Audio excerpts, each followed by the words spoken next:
Montréal. On revient chez nous. Les journées de la persévérance scolaire débutent demain. C'est un petit rappel de l'importance de donner une tape dans le dos à votre enfant pour l'encourager dans ses études.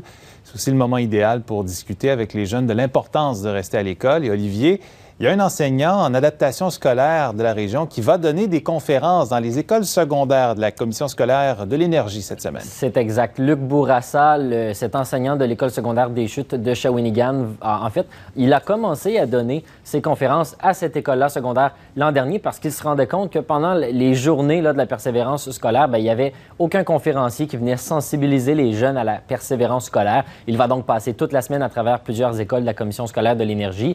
Et donc, il connaît très bien les jeunes qui ont des difficultés à l'école, puisqu'en tant qu'enseignant en adaptation scolaire, eh bien, il travaille avec eux à tous les jours. Et dans sa conférence, eh bien, il présente justement le parcours de 5 de ses anciens élèves pour démontrer que c'est possible de s'en sortir. Eh bien, aujourd'hui, on vous en présente un. Nicolas Bellemare a eu un parcours scolaire atypique. Il n'aimait pas l'école et avait 17 ans lorsqu'il a complété son 3e secondaire. Il n'y avait qu'une seule chose qui le retenait sur les bancs d'école. C'est le secondaire en spectacle, c'est ce programme-là, c'est l'improvisation, c'est l'implication scolaire, puis mes profs me poussaient, puis j'avais des contraintes par David Gilna, le technicien social, il me disait « Si tu continues pas à te forcer, mais oublie ça, secondaire en spectacle, c'est fini. » C'est une raison pourquoi j'ai continué à persévérer. La persévérance, même dans les moments difficiles, c'est le message que veut passer Luc Bourassa à travers ses conférences. Quand tu trouves un but à ce que tu fais, puis je pense que c'est peut-être le point commun de mes 5 témoignages, quand tu as un but à atteindre, bien, c'est beaucoup plus facile de se motiver. Le titre de la conférence, c'est « Lâche pas, t'es capable ». Puis je pense que c'est une phrase qu'on entend souvent, mais que... c'est facile à dire. C'est facile à dire, mais c'est ça, il faut trouver une motivation.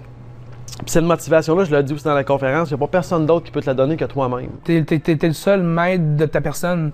N'importe qui aura bien beau me dire ça, « ouais, lâche pas, t'es capable », ben si tu le fais pas, personne ne va le faire pour toi.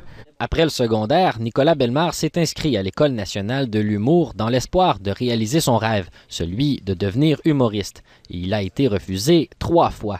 Mais il s'est accroché à l'autre objectif qui lui restait, celui de devenir animateur radio. J'ai fait l'école ProMédia à Montréal, animation télé-radio, fait que je suis en radio depuis 1 an bientôt. Nicolas, c'en est un exemple. Nicolas, c'est quelqu'un qui n'a pas lâché encore, on jasait tantôt, puis il me parlait de ses projets qui s'en viennent. Puis ça n'arrête pas. Puis oui, il a trébuché souvent, il a frappé des murs, mais il s'est relevé. Puis aujourd'hui, il est en pleine possession de ses moyens, puis il y a plein de beaux projets qui s'en viennent pour lui. De persévérer, puis de ne pas voir ça trop gros, trop loin. Une étape à la fois, une journée à la fois. C'est ça le message. Lâche pas, t'es capable. Ça résume tout, je trouve. Ici Olivier Caron, Radio-Canada, Shawinigan. Ouais, ben en fait,